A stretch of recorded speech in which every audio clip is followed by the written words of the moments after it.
Alright guys, I'm going to show you something that I've actually been searching for probably a little over 10 years. The first time I saw them, I immediately fell in love with them and did a whole bunch of research trying to figure out what they were and if they still made them and things like that. So let me flip the camera around and show you guys what I got. Here we go. I got a Scamp camper. This is a 1976. It's in pretty good shape. It has been restored. So this window is actually not correct. It's supposed to have the jalousie windows, but when they restored it, they updated it to the newer windows. But it does still have the original window in the door. This is what they came with in 1976. This one has been upgraded a couple different things, but it's in good shape. I got it a couple days ago and have just been kind of going through it a little bit and checking it out. Let me just do a walk around here and you guys can check it out. Like I said, it's been restored. It's in pretty good shape. There's a couple things that need to be worked on. It doesn't have a battery box up front like a lot of them do. I gotta figure out what the deal is with that and where the battery goes. I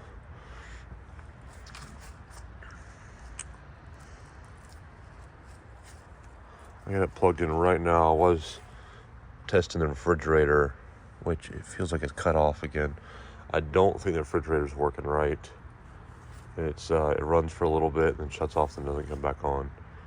Another replacement window. This is a different style too. This one just pops out. I think this is just a generic RV window, but it's in pretty good shape except for I just noticed that seal shrinking a little bit. But so you'll notice the big bumper.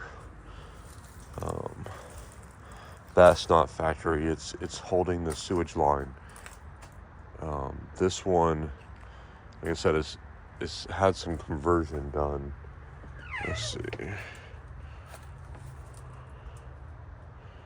There's the door. They put supports to help hold the door. A lot of these older ones, the door seems to sag or go flat and loses its curve. So they put these little supports on that are working really well, and it's actually a pretty good idea. So let's go into the camper. These things are small. First thing, it's got a little seat when you walk in. Little kitchenette, and then a bed that doubles as a table. This one also has this, which is definitely not factory, but I'm glad it has it. It has a little bathroom. It looks like they did a pretty good job. The toilet is weird. I have never seen a toilet like this. So what it is one of those portable camp toilets that you're supposed to empty out somewhere, and they've put piping that you can empty out in a sewer for this one. So let me open this up. This is just interesting in my opinion. So you get your toilet seat. You see there's no hole.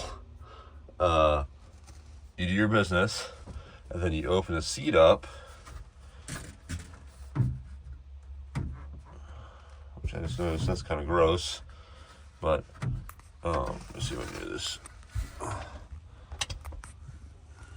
You open the seat up, and then when you're done your business, you flip the bowl. It dumps it, and then you use the pump, which needs some lubrication, it seems like, to spray the bowl off. I'll have to lubricate that. Then you flip it back, and then it's clean. All right. Really weird. Don't know if I'm gonna keep it or what the deal is. The valve that's normally on the outside for dumping the sewage is underneath here. So that was one thing I was worried about when I saw this and they said they had rigged it up, is having to open the port on the outside and get covered in poo water. Oh, but they did modify it because the seat cushion's cut. I can't tell if these are original seat cushions. But there is storage under here.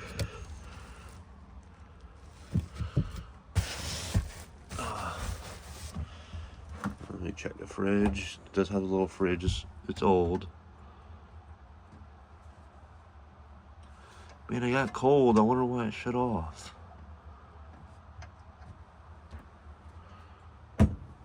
Stove. Everything's decorated in roosters. We're gonna get rid of that pretty quick. Traditional cabinets like the Scamp have with a light. This one has an outlet somebody's added, I believe. I don't know if this is factory. Paper towel holder. Sink.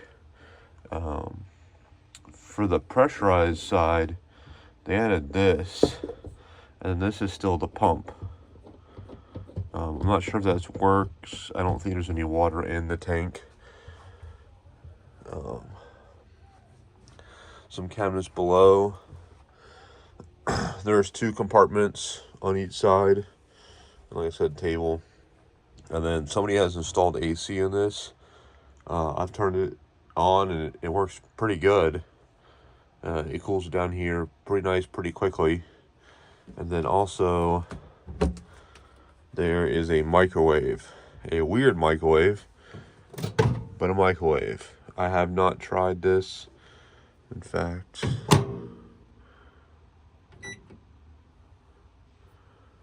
how do I change the time? Let's do 1 minute. Well, it does work, but the screen doesn't come on. So you just have to guess your time. So that's pretty neat. A little shelf up here. That is about it. Then somebody installed an exhaust fan up here, which is nice, but it runs on 12 volt. I'm gonna let that shut off on its own. I have to figure out where the battery goes. The guy said under the sink, but I really couldn't find anything, and I'm not gonna use a conventional battery. I want to go lithium just because they're a little more durable. They'll last longer. But also, if it goes in here when you're sleeping, lead acid batteries emit a gas that I believe is poisonous. Oh, there it goes. I believe it's poisonous, so I don't want to have a battery in here working, emitting a poisonous gas while I'm sleeping. So I'm definitely gonna do lithium. I didn't really see any hookups underneath here. I don't know if you guys can be able to see in here.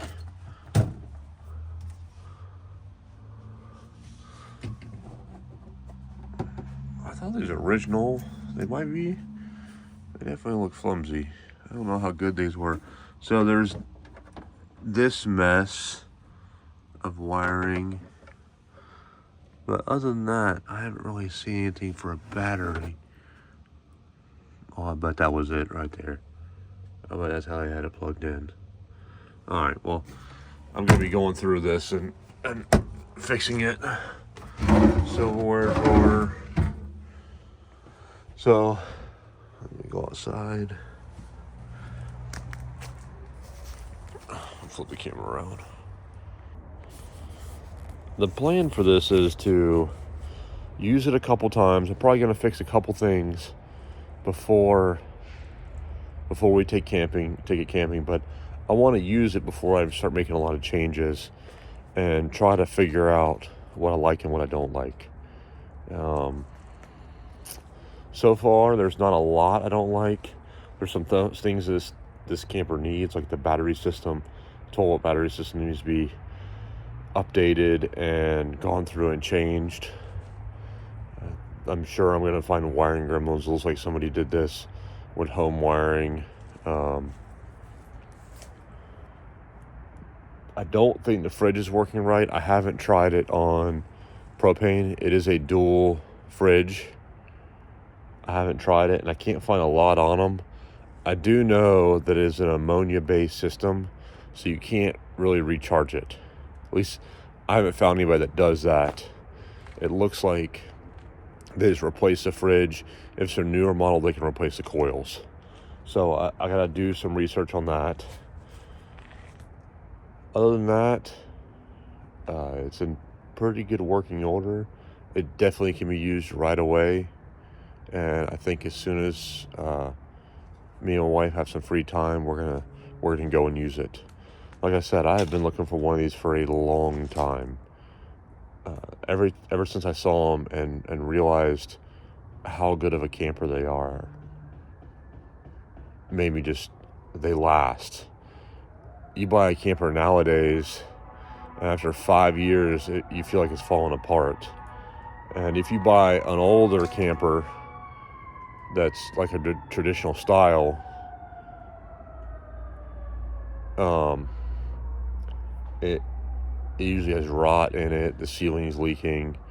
Growing up, we had an old, I believe, Scout camper, and by the time we got done using it after a couple years, it was never moving again. It was rotten. The floor was rotten. There was leaks in it. They just don't hold up. But these seem to hold up really well because of the fiberglass shell. So I've pulled it. I got it from about 2 hours away from me. It pulled amazing. It was like it wasn't even back there. I pulled it with my Xterra, and it's just a little bit bigger than the Xterra, so it kind of just streamlined right behind it.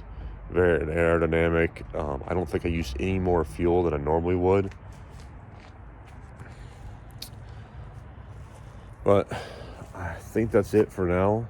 As soon as we start doing upgrades, I'll probably do a video when we go camping in it, just to let you guys know if there's any problems or anything I would change. I'm sure there's going to be something. The only thing this thing is missing that I already see is the awning. I don't know if they all came factory with an awning, but this one does have a rail for the awning up here. And I don't know if I'm gonna get a new one. We'll see. I'm actually a pretty big guy. I'm 6'6", and honestly, this camper does not fit me. I do fit in the bed, surprisingly. My feet touch and my head touch, but I'm stretched all the way out, which is remarkable. But I normally don't sleep completely stretched out. I usually sleep a little curled up.